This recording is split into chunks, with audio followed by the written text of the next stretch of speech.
Terima kasih Pak Johan Budi, Pak Arsul, sama Pak. Saya juga Islam, Pak. Jadi sama-sama merasakan hal yang sama. Tapi ini kan semangat teman-teman dari sore, dari kemarin di grup kita ribut. Dan sampailah terjadi rapat ini. Dan interaksi ini dari awal teman-teman menggebu-gebu. Bertanya, bagaimana menyikapi isu yang ada. Sampai akhirnya salah paham dan akhirnya menjelaskan satu sama lain. Kalau ngomong masalah ketersinggungan marwah, sama Pak. Cuman mau sampai di mana kita bawa urusan masalah ego tentang marwah sendiri. Nah, dari semua yang ada tadi baru dengar tatip jam 10. Cuman karena tadi kalau saya berhentiin teman-teman untuk tidak bertanya, nanti protes. Awal-awal Arteria udah minta saya diganti. Nah, sekarang kalau teman-teman sepakat untuk Pak Menko tidak menjawab dan kita lanjutkan rapat ini, nanti kita jadwalkan, kita lanjutin. Sekarang kita tanya dengan Pak Menko. Pak Menko bersediakah untuk tidak menjawab, dan kita akan rapat lanjutan terkait dengan pada saat rapat lanjutan hari ini. Silakan Pak Menko. Saya mau menjawab sekarang sampai jam 11.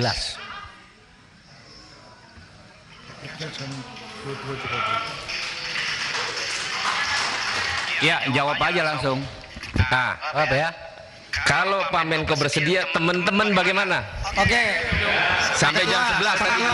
Saya kira gini Ketua. Sangat bersedia. Kalau memang Pak Menko malam ini tegas menyampaikan mau menjawab, oke, kita terima dan kita mendengarkan. Nah, jadi inilah kesimpulan kebersamaan. Kan namanya usul Pak Johan Budi. Sebentar Pak Ketua. Ini ada Pak Beni, saya duluan Pak, sebentar. Dan ini ada 24 penanya Pak, yang tentu satu-satu ingin dijawab. Dan Pak Mahfud tadi kita sudah mendengar bahwa beliau hanya bisa sampai jam 11 Pak ya, 11 malam. Ya, kalau memang Pak Mahfud sampai jam 11 ya kita persilahkan.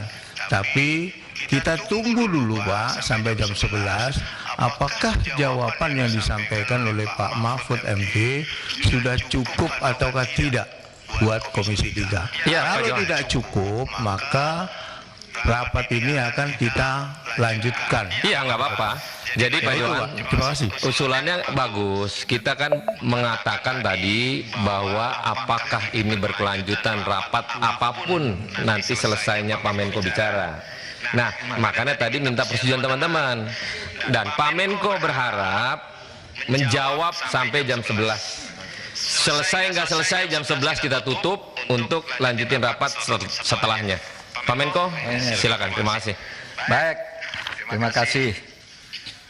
Saudara, pertanyaannya banyak tapi hampir sama sih. Minta itu aja, saya kira tidak cukup lah kalau sampai jam 11 insya Allah. Meskipun kalau saudara ingin membantah mentanya lagi dari situ, ya bisa ditunda rapatnya.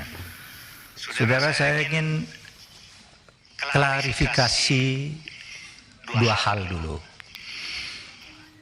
Yang pertama, saya itu ketika menyatakan menantang itu karena menjawab tantangan.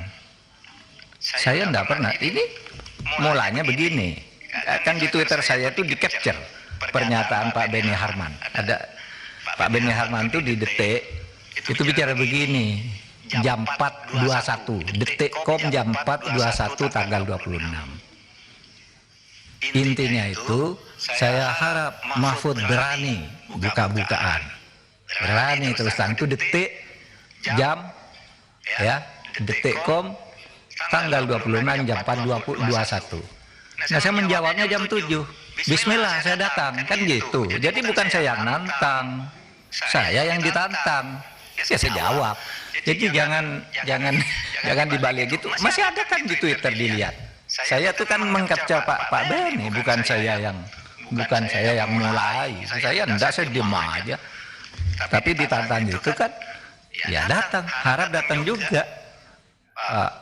Arteria, Pak Arsul, karena ini kan yang terus terang pada waktu bicarakan, saya katakan mengancam karena ada di video.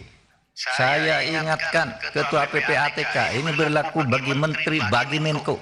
Ancaman hukumannya 4 tahun. Kenapa? Karena satu, ngomongkan ke publik nggak boleh. Saya bilang, saya siapa yang ngomongkan? Ngomongkan itu kan ada ukurannya. Identitas. Iya kan? Identitas akun kan itu ada ukurannya. Ngomongkan, saya ngomongkan agregat. Nah, satu, kalau soal agregat sudah tidak sepakat, tetapi itu bukan membocorkan. Nah, kalau karena misalnya Ketua PPATK melapor ke saya, lalu disalahkan, ya, kemudian saya mengumumkan itu secara agregat. Ini Ketua. Jangan, nanti dulu Arteria, biar beliau jawab sampai jam 11. Kita nggak ada interupsi. ya. Oke? Kalau karena jam 11 lagi.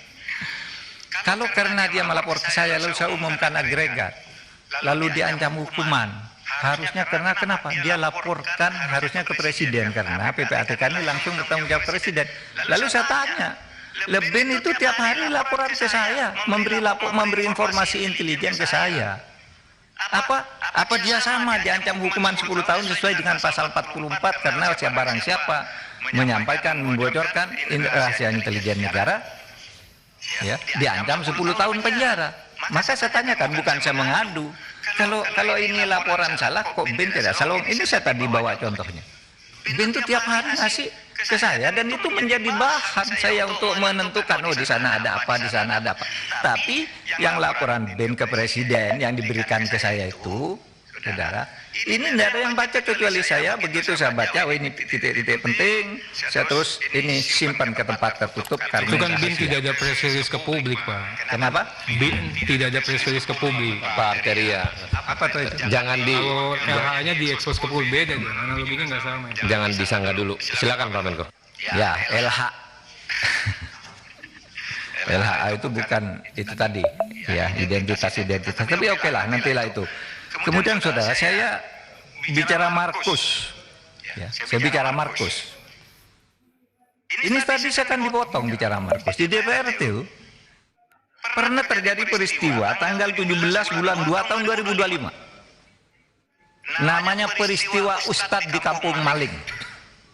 Pada waktu itu, Jaksa Agung ketika itu, Abdurrahman Saleh, di sidang gabungan Komisi 2 dan 3 itu dituding-tuding. Saudara jaksa baik sekali, tapi saudara seperti Ustadz di Kampung Maling. Kejaksaan itu kotor semua. Ini ada, nanti di Google aja, di Google. Peristiwa itu jelas. Lalu jaksa-jaksa marah, kurang ajar kamu, katanya kepada anggota DPR. Kurang ajar kamu. Kami dianggap maling, ini dianggap Ustadz. Kamu kalau ngurus-ngurus perkara, habis marah-marah gini ngurus perkara. Nitip pejabat, nitip ini. Itu kan tadi saya katakan begitu. Tapi terus dipotong. Bukan DPR sekarang, DPR yang lalu.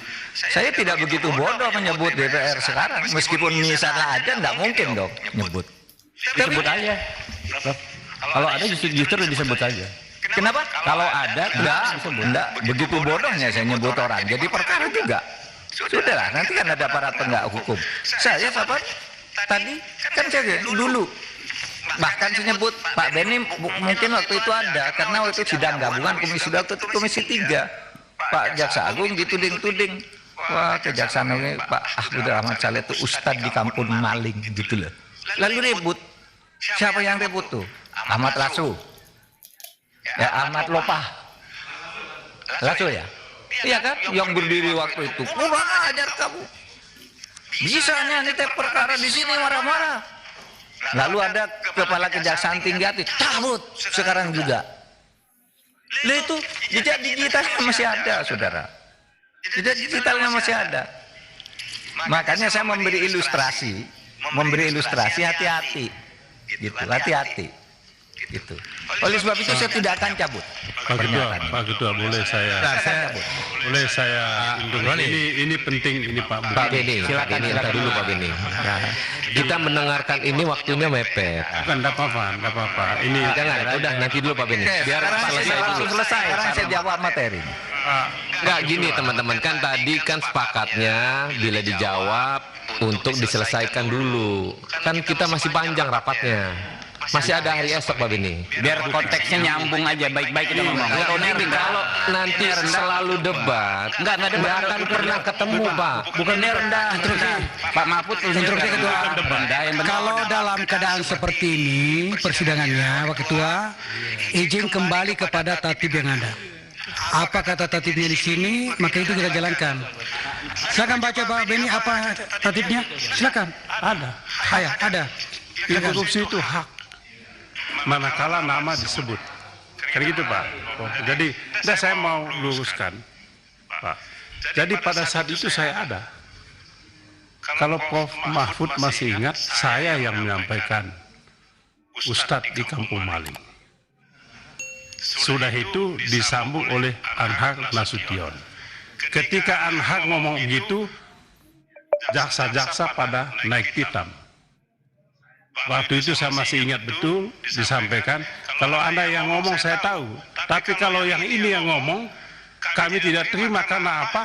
Ya itu tadi yang disampaikan oleh Prof Mahfud. Saya ceritakan apa adanya. Jadi bukan mau kemang-kemang, supaya jangan ada miskomunikasi. Yang kedua Bapak Ketua Pak Mahfud, mungkin yang tadi soal itu adalah statement Pak Menko tidak dalam konteksnya. Ini yang jadi soal. Jadi ketika Pak Menko mengatakan anggota DPR banyak jadi Markus, memang sangat sensitif. Jadi maklum saja kalau kemudian banyak reaksi begitu. Jadi kalau tidak dijelaskan dalam konteks, ini kan potong-potong Pak. Ini saja di Twitter saja dipotong-potong. Banyak anggota DPR jadi Markus kata Pak Mahfud. Ini kan jadi enggak itu saja Pak. Oke. Jadi supaya kita tidak ada. Terima kasih banyak. Kalau judul berita Pak, saya aja digambar di borgol Mahfud ditangkap KPK, apalagi cuma judul kayak gitulah, tiap hari ada judul-judul. Ya, baik. Terima kasih. Jadi mohon dimaklumi, saya tidak bisa mencabut pernyataan itu karena sejak tadi saya bilang dulu pengalaman saya sama Pak Beni kan gitu, tadi saya bilang lalu dipotong, dong boleh sebut sekarang, gimana? Itu. Maka saya bilang kalau interupsi terus ya enggak bisa dong. Gitu. Baik, saya sekarang masuk ke materinya, sama aja kok materinya. Bapak sekalian, beberapa sebulan lalu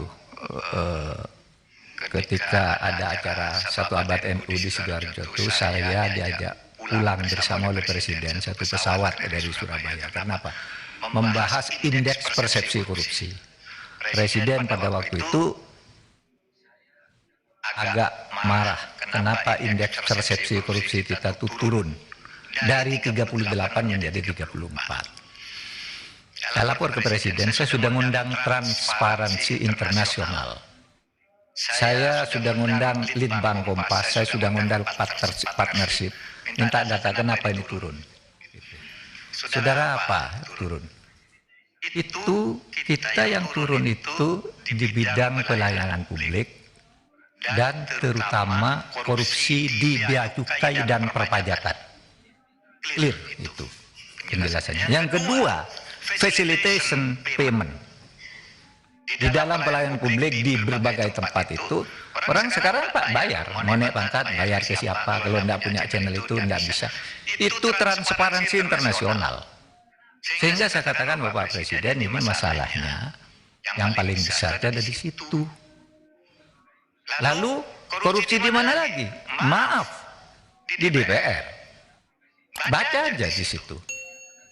Kenapa? Wah, di situ transaksi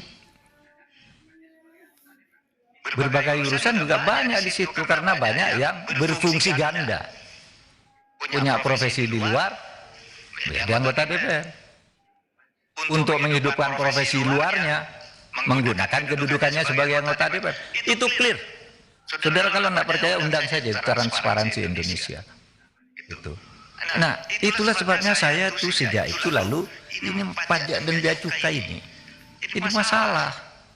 Sehingga kalau saya kok punya latar begitu ada kasus Alun, lalu tiba-tiba mula-mula ditetapkan apa nih? Pasal 351 loh. Kok pasal 351? Saya nengok adanya. Mau pasal 51 itu kelalaian lah itu, bukan penganiayaan. Hukumannya ringan sekali. Lalu saya datang ke izin minimal 354, 355 gitu. Karena semua orang tahu mahajarnya luar biasa. Lalu muncul tentang kekayaan ini. Muncul tentang kekayaan 56. Oh, kok kaya banget gitu. Besoknya ditemukan lagi 500. Lalu saya minta, coba saya minta, itu ada kasus enggak di PPATK kok orang kayak begitu gitu. Nah itulah yang terjadi saudara. Jadi kalau latar belakangnya kenapa Alun, lalu sesudah itu ditemukan lagi begitu banyak. Dari situ saya minta rekap. Jadi saya yang minta rekap kayak gitu.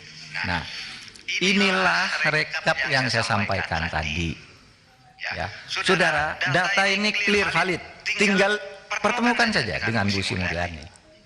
Tidak ada data yang beda, cuma Bu Sri Mulyani itu menerangkannya begini. Kalau PPATK itu kan rombongan nih, misalnya Rafael, itu kan ada rombongannya. Nah ketika diperiksa oleh Bu Sri Mulyani, satu yang diambil sama dengan ini tadi. Jadi ini rombongan, namanya pencucian uang. Kalau tidak banyak ya bukan pencucian uang namanya. Kalau satu geng begitu. Kalau satu korupsi, tapi pencucian uang di belakangnya itu loh nama itu. Saudara buka nanti, mau pansus buka, ada nama-nama orang 491 orang, apa kasusnya? Itu kan ada LHA-nya, ada di situ. Maka bagi saya gampang kok masalah ini. Undang Bu Sri Mulyani, cocokkan. Ini datanya PPAK, hanya beda menafsirkan.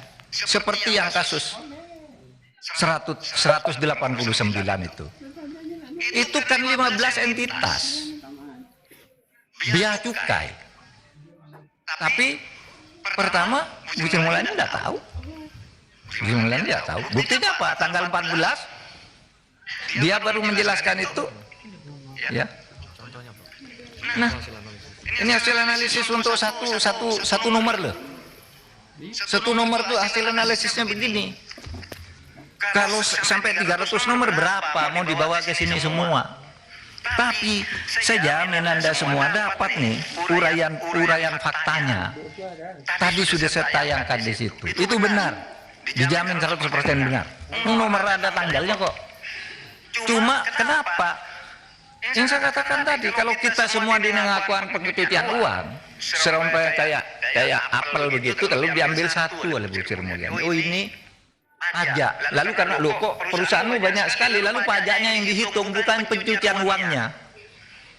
Bukan pencucian uangnya. Kan gampang nih mempertemukan dengan Bu Sri Mulyani kayak gitu, gampang banget. Tidak ada data yang berbeda. Kok siapa datang? Kok datanya berbeda? Tidak ada yang berbeda. Menafsirkannya yang beda. Menafsirkannya yang beda. Nanti lihat aja di sana. Penafsiran pada satu rangkaian ini. Oleh sebab itu saya tadi lihat Pak Tobas di TV, itu betul, sudah clear bagi dia. Ini kan sudah ada 3 kelompok dan setiap kelompok itu ada ininya. Nggak ada yang beda. Kenapa kok seperti serem sekali terjadi permusuhan? Nggak ada permusuhan antara Menko Polhukam dengan itu. Nggak. Saya bantu Bu Sri Mulyani. Saudara tinggal aja. Sudah tinggal cari aja. Ini data yang saya sampaikan ini. Ini ada semua kok ini. Saya kasih. Pak Menko, sebentar. Belum Pak Arteria, kalau mau kasih Pak Arteria. Jadi Pak Menko mengatakan datanya Bu Sri Mulyani tidak benar. Itu Wah, saya jelaskan sekarang. sebentar Pak, saya mau nanya ya. Kemudian data primernya sama. Iya. Nah, dari paparan ini aja saya dari tadi mencoba, Pak. Ini samanya di mana? Dari 3,3 dapat ke 3,5. Ya kan? Kemudian juga apakah 33, 3,3 dan 35 itu karena tidak melakukan penghitungan atas perusahaan cangkang. Misalnya saya coba begitu tuh. Jangan Oke lah, makanya saya jelaskan, saudara. Makanya saya jelaskan, ini sudah kurang 16 menit. Datanya yang ini, karena kami yang mengeluarkan. Ya, nanti saudara boleh ambil ini. Ini datanya, kami yang mengeluarkan. Tidak mungkin beda dari ini. Kalau beda dari ini palsu. Pasti palsu kalau beda dari ini.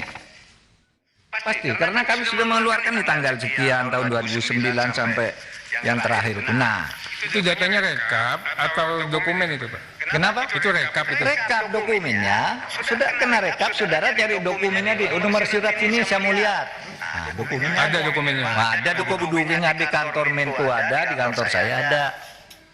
Terus bagaimana? Kita kok selalu dibenturkan dari seluruh pertanyaan judul. Nah, ada. Saudara, Ya, interupsi sedikit Pak. Pak Mahfud, mohon izin Pak. Saya Pak, ini lama-lama saya masih banyak menjawab nih. Ntar nanti aja. Minta izin, Pak. Minta izin saya. Saudara, tadi ada yang bertanya, kenapa sih Pak Mahfud itu baru sekarang kok baru ngomong sesudah 14 tahun. Saya baru dari Menko 3 tahun. Dan baru saya tertarik untuk membuka ini. Sudah ada kasus Rafael itu, saya minta rekapnya deh. Siapa sih yang pakai pencucian uang? Hah? Enggak tertarik. Karena enggak boleh kita buka itu. Nah, saudara, enggak boleh buka yang itu, enggak boleh. Tetapi kalau saudara tanya rapat, lah kami ini 3 bulan sekali rapat nih dengan Pak Agus dengan semuanya. Ini daftar rapat lengkap, bertemu kami, jangan dikira kami enggak bertemu. Apa pikiran kita tentang ini? Ketika bertemu, ternyata melaksanakan undang-undang tindak pidana pencucian itu sulit. Sehingga protes kita itu apa? Kepada rapat itu. Kenapa sih tidak pernah membangun kasus? Sudah ribuan kasus ini kok tidak membangun kasus? Dikonstruksi kasus sendiri. Itu setiap rapat, aparat penegak hukum menyatakan sulit. Pak, ini harus ketemu ini dulu. Kalau ini ketemu harus ini selesai dulu. Itu betul. Oleh sebab itu, mari kita lihat ini, memperbaikinya bagaimana. Itu bukan salah. Itu diberi beban sekian orang, satu rangkaian orang pencucian uang saling kirim gitu. Gimana nih menegakkannya? Dan saya baru tahu ternyata sulit, bukan karena tidak mau. Loh Pak, ada juga yang bilang, Pak, kalau kami suruh segani kami takluk Pak. Nanti kami tidak punya dasar hukum karena yang ini belum ketemu. Tapi pencucian uangnya terlihat. Tapi yang ini utamanya subsidinya masih hilang, ini masih macam-macam begitu Pak.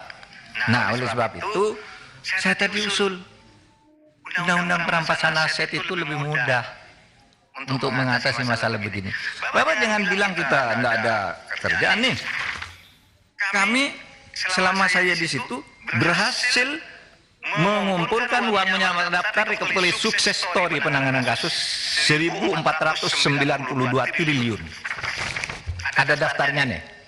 Mulai dari ACT, Asabri, BEC, Indosurya, Jiwasraya, Judi Online, lalu KSNB, LH dan seterusnya. Jangan dibilang tidak ada hasilnya. 1.490 sampai 1.500 triliun. Itu untuk semua kasus TPPU. Kenapa? Untuk semua kasus TPPU atau khusus di Menkeu? Iya.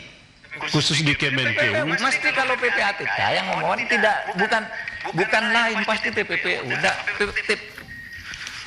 Bukan pertanyaan PPATK saya. kalau mengeluarkan surat kalau bukan TPPU itu tidak ada kerjaan namanya. Itu maksudnya Pak Mahfud, itu maksudnya TPPU di Kemenku atau di tempat lain juga? Nah, ini di tempat lain. Oh, oke. Ada juga Kemenkonya nih pajak. Apa saja itu, Pajak SSU 14 triliun. Ada juga banyak ya. Pajak EH dan sebagainya. Banyak narkoba. Ini Pak. Tapi saya tidak kemukakan ini tadi kenapa? Karena kita tidak bicara sukses story. Bicara temuan. Karena ada kasus. Itu. Nah, baik. Pak, Saudara sekalian, Pak Mahfud, itu uangnya ada enggak nyata itu uangnya? kenapa? Uangnya ada itu. Lah ini putusan pengadilan, Pak. Ya uang maksud saya, ini case, ini kasus. Lah iya dong, putusan pengadilan. Maksud Ya, kita saya, nggak ngitung. Putusan pengadilan ambil ambil. freeze gitu. Itu sudah di freeze. Sudah eksekusi, Pak. Oh iya, sudah divonis. Sudah ada yang dieksekusi, ada yang belum. Nah, Ini Lukas MNB misalnya, Lukas NMB. Kan kami mengumumkan sebuah data. pertanyaan saya begini, Pak. Benar. Pertanyaan saya, ini kan di list ini adalah jumlah keberhasilannya TPPU itu. Apakah uang itu nyata sudah dikembalikan untuk negara maksud saya? Nyata karena Sudah dieksekusi maksud saya. ada yang sudah eksekusi, ada yang belum. Ada yang belum. Lukas NMB Nah, itu yang saya tanya. Oke. Itu yang saya tanya. Ada yang sudah, ada yang belum. Ya, ada yang sudah, ada yang belum. Ya. Kalau Bapak tak tanya, apakah uang sejak tahun 2009 sampai 2013 ada semua? Lah ini kan kasus. Ya semula ada di bank karena berputar terus, bisa ada, bisa bertambah, bisa kurang, bisa bertambah. Oleh sebab itu harus diusut. Gitu loh. Kok tadi berputar-putar pertanyaan gitu aja? Padahal sederhana loh. Cuma satu rangkaian anggur diambil satu, lalu ini pajak katanya. Padahal ini yang banyak ini biaya cukai. Nah, datanya Bu Sri Mulyani salah iya. Nih, datanya nih. Surat yang asli semula tuh dikirimkan by hand yang ditandatangani oleh pajak. Yang menyerahkan ini di sini kasus mengenai tadi yang 108 triliun nanti saya tinggal ini tidak bisa diserahkan dengan surat karena sangat sensitif. Oleh sebab itu diserahkan by hand bertanggal 13 November 2017.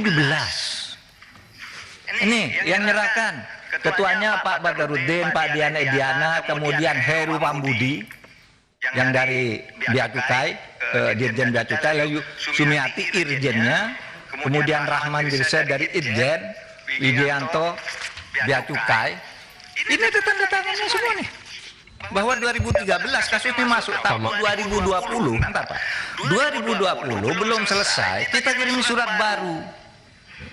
Nah, ketika surat baru ditanya, kita ketemu sama Kementerian Keuangan, ini yang saya ralat sedikit. Di situ bilang ada Bu Sri Mulyani, lalu Irjen bilang surat itu tidak ada. Bukan Sri, yang wakil ini saya ralat. Waktu itu ada Wamenku, Irjen dan ini itu bilang surat tidak ada. Lalu ditunjukkan, lah ini apa? Lah itulah yang dijelaskan oleh Bu Sri Mulyani. Itu yang dijelaskan. Yang sebenarnya Bea Cukai diambil satu pajaknya, yang lain dikeluarkan. Sama dengan pegawai Kementerian Keuangan, dia nulis 33,3, padahal kami nulisnya 3,5. Lain diambil, dipisah nih rangkaiannya. Oh, yang ini yang pegawai keuangan aja. Padahal ini satu rangkaian main pencucian uang ini. Satu rangkaian dipisah karena ini orang luar katanya. Pak Menko, tadi Pak Menko bilang surat itu boleh ditinggal ya? Boleh? Nah, nanti boleh kasih kami Pak. Boleh. Oke. Yang anu toh? Penyerahan Surat. by hand. Iya. Ini berita acara, bukan hanya surat, ditandatangani semua nih. Siap. Bahwa kasus penyelundupan emas itu yang pelanggaran Bea Cukai itu ini 2017 ditutup, sehingga kami kirim lagi surat itu, lalu bilang tidak ada di depan wakil menteri. Lalu ini ada, baru dicari ketemu, itu yang dipakai dasar menjelaskan oleh Bu Sri Mulyani. Dan tidak ada follow up terhadap surat itu, Pak. Bang Mahfud sini. Tidak ada follow up dari surat itu. Surat yang ini? Tidak ada. Tidak ada follow up sama sekali. Tidak ada sejak tahun 2017 bahkan masih diterangkan Bu Sri Mulyani 2 hari lalu itu dikatakan sudah selesai. Lalu kami cek ke sana, tidak ada tindakan terhadap Bea Cukainya. Hanya pajaknya, ini tindakan Bea Cukai begitu banyak, lalu kok hartamu banyak, pajakmu cuma sedikit, lalu dihitung pajaknya suruh nambah pajak aja. Izin Pak Mahfud. Hah? Urusan pajaknya aja ini kejar dari laporan itu. Pajak kan pajak sedikit. Bukan indikasi TPPU-nya. Kenapa? Dilepas. Oh, oke. Izin Pak Mahfud. Izin Pak Ketua. Itu 180 T itu tadi ya. 180. Berarti kan 180 T itu di luar 349. Di dalam. Kan kita nyebut 349. Lalu Bu Sri Mulyani ngambil contoh yang gede. Enggak, tadi udah. Jangan diputer-puter. Kan ada satu. Pak Menko. Nah, teman-teman, saya ambil alih. Teman-teman, karena waktunya tinggal 5 menit. Kita sudah tahu nih, sudah paham ujung dari apa yang disampaikan Pak Menko. berkenankah kita akhiri rapat ini? Nanti kita atur rapat dengan Bu Menteri Keuangan sekaligus Pak Menko dan PPATK. Setuju ya? Setuju? Pak Menko setuju ya? Setuju. Oke, kita akhiri rapat malam ini. Kalau setuju diketok itu. Jadi terima kasih. Wabillahi taufiq wal hidayah. Wassalamualaikum warahmatullahi wabarakatuh. Ya, ketok.